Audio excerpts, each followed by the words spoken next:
Alhamdulillah, wassalatu wassalamu ala rasulillah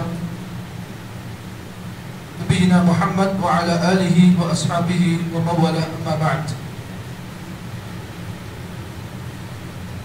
وعن أسامة بن زيد رضي الله تعالى عنهما عن النبي صلى الله عليه وسلم قال: ما تركت بعدي فتنة هي أضر على الرجال من النساء. رواه متفق علیہ. حضرت اسامہ بن زید رضی اللہ تعالیٰ عنہما سے روایت ہے، نبی اکرم صلی اللہ علیہ وسلم نے ارشاد فرمایا: ما ترکت بعدی فتنة هي اضر على الرجال من النساء، کہ میرے اس دنیا کے جانے کے بعد اس دنیا میں مردوں کے لیے سب سے بڑا فتنہ جو ان کو نقصان پہنچاتا ہے وہ عورتیں ہیں. اس حدیث کے اندر اللہ کے نبی صلی اللہ علیہ وسلم نے امت مسلمہ کے تمام مرد حضرات کو اللہ کے نبی صلی اللہ علیہ وسلم نے عورتوں کے فتنے سے بچنے کی آپ نے نصیحت کی ہے. اور اس حدیث میں اللہ کے نبی صلی اللہ علیہ وسلم نے عورتوں کے فتنے سے آپ صلی اللہ علیہ وسلم نے اس امت کے مردوں کو ڈرایا ہے. یہ عورتوں کا فتنہ یہ کوئی معمولی فتنہ نہیں ہے. عورتوں کا فتنہ دنیا کے تمام فتنوں میں سب سے خطرناک فتنہ ہے. اس حدیث میں اللہ کے نبی نے وہی بات کی وضاحت کی ہے. میں آپ کے سامنے روزانہ جو حدیثیں پیش کر رہا ہوں، آپ نے ہر حدیث میں کچھ نہ کچھ نکات آپ نے پہچانا ہوگا. آج کی اس حدیث میں بھی آپ کے سامنے وہی کچھ نکات کو آپ کے سامنے پیش کروں گا. اللہ کے نبی نے اس حدیث میں عورتوں کو سب سے بڑا فتنہ قرار دیا. اب یہاں پر دیکھیں کہ ہر عورت کا فتنہ ہے نہیں، بلکہ وہ عورتیں جو اپنے مردوں کے دین کو متاثر کرتی ہیں، یا وہ عورتیں جو اپنے مرد کو اپنے شوہر کو تکلیف دیتی ہیں، دیندار نہیں ہوتی ہیں، لیکن اپنے مرد کو اپنے شوہر کو مختلف قسم کے ڈیمانڈز کر کر ان کو پریشان کرتی ہیں. ایسی عورتیں شوہروں کے لیے بہت بڑا فتنہ ہے. اسی لیے اللہ کے نبی صلی اللہ علیہ وسلم نے صحیح مسلم کی روایت میں حضرت ابو سعید خدری رضی اللہ تعالیٰ عنہ کی روایت ہے، نبی اکرم صلی اللہ علیہ وسلم نے فرمایا، دیکھیں کتنی پیاری حدیث ہے. ہم اور آپ حدیثیں سنتے ہیں لیکن غور نہیں کرتے ہیں. اللہ کے نبی نے کہا: ان الدنیا حلوۃ قدرہ. لوگوں، دنیا جو ہے، جو دنیا تمہیں دی گئی ہے، یہ دنیا بڑی میٹھی ہے، اس کا ٹیسٹ بڑا میٹھا ہے. خضرہ، اور دیکھنے کے لحاظ سے دنیا بڑی ہری بھری ہے. اور انسان کی طبیعت میں یہ چیز اللہ نے رکھی ہے کہ انسان ہر ہریالی کو دیکھ کر خوش ہوتا ہے. اس کی آنکھیں ہری چیز کو دیکھ کر جو ہے خوش ہوتی ہیں، اور جہاں پر ہریالی کو دیکھ کر انسان خوش ہوتا ہے وہیں پر میٹھی چیز انسان کو پسندیدہ ہے. تو اللہ کے نبی نے فرمایا دنیا میٹھی ہے اور دیکھنے کے لحاظ سے ہریالی ہے. اس کے بعد پھر اللہ کے نبی نے فرمایا وَإِنَّ اللَّهَ مُسْتَخْلِفُكُمْ فِيهَا. ایک زمانہ ایسا آئے گا کہ اللہ تعالیٰ تمہیں اس دنیا کا خلیفہ بنائے گا، تمہاری اللہ تعالیٰ بادشاہت کو اس دنیا پر قائم کرے گا. اس کے بعد اللہ تمہیں حکومت دے گا. فَيَنْظُرُ كَيْفَ تَعْمَلُونَ. حکومت دینے کے بعد اللہ تعالیٰ تمہارے عمل پر غور کرے گا کہ تم کیسا عمل کرو گے. دنیا کے اندر اچھا کام کرو گے، برا عمل کرو گے، اللہ اسے دیکھے گا. اس حدیث میں اللہ کے نبی نے بیان کیا جو بات ہے وہ بتا رہا ہوں. اللہ کے نبی نے فرمایا فَاتَّقُوا مِنَ الدُّنْيَا. لوگوں، دنیا کی فتنے سے بچو. وَاتَّقُوا مِنْ فِتْنَةِ النِّسَاءِ. عورتوں کے فتنے سے بچو. کیوں؟ اس لیے کہ اللہ کے نبی نے فرمایا فَإِنَّمَا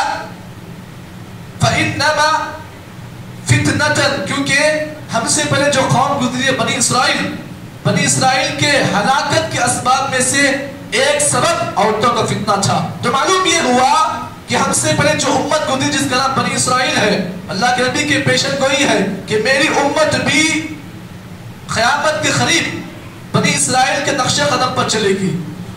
اگر ان میں کا کوئی آدمی، بنی اسرائیل قوم کا کوئی آدمی اپنے ماں کے ساتھ زناکاری کی تو میری امت کا بھی آدمی وہی کام کرے گا. یعنی نبی نے یہ بتانا چاہا کہ میری امت بھی بنی اسرائیل کے نقش قدم پر چلے گی. کیسے چلے گی؟ حذوًا بالنعل، جیسے کہ آپ جوتا پہنتے ہو اس میں جو گھیٹی باندھتے ہو، ویسے اللہ کے نبی نے کہا کہ بنی اسرائیل کے نقش قدم پر میری امت چلے گی. تو معلوم یہ ہوا ہم سے پہلے جو قوم گزری بنی اسرائیل، اس کی ہلاکت کے تباہی کے اسباب میں سے ایک سبب عورتوں کا فتنہ ہے.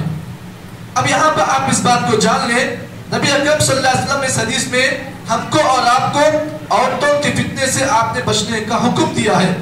اب یہاں پر آپ اس بات کو بھی جان لیں، اللہ رب العالمین نے قرآن مجید کے اندر سورہ آل عمران کی آیت پر اللہ تعالیٰ نے، جہاں پر ایک ہی آیت پر اللہ تعالیٰ نے مختلف فتنوں کو اللہ نے بیان کیا، ان تمام فتنوں میں اللہ تعالیٰ نے عورتوں کے فتنے کو سب سے نمبر 1 قرار دیا. اللہ نے کہا زُيِّنَ لِلنَّاسِ حُبُّ الشَّهَوَاتِ مِنَ النِّسَاءِ وَالْبَنِينَ. دیکھیے یہاں پر دیکھیے اللہ تعالیٰ نے یہ بات بیان کی کہ ہم نے دنیا کو لوگوں کے لیے مزین کیا ہے. کیسے مزین کیا؟ خواہشات کے ذریعے سے، عورتوں کے فتنے کے ذریعے سے ہم نے لوگوں کو اس دنیا میں مزین کر دیا. اب آخر میں آپ کے سامنے ایک واقعہ بیان کروں گا اس حدیث کی روشنی میں. یہ واقعہ پیغام ہے، آپ تمام کے لیے پیغام ہے. جو بھی یہاں بیٹھے ہوئے ہیں اس واقعے کو سن کر آپ پیغام لے کر جائیں. پچھلے زمانے میں ایک سلف صالحین امام ابن جوزی رحمہ اللہ اپنی کتاب میں لکھتے ہیں کہ ایک مسجد کا مؤذن تھا. اس کا کام کیا تھا؟ دن میں 5 وقت وہ اذان دیتا. اس زمانے میں مائک کا سسٹم بھی تھا، مسجد کے اوپر چڑھتا اور اذان دیتا. مسجد کے بالکل بازو میں ایک یہودی عورت کا گھر تھا، یعنی ایک نصرانی عورت کا گھر تھا، ایک عیسائی عورت کا گھر تھا جو مسلمان نہیں تھی.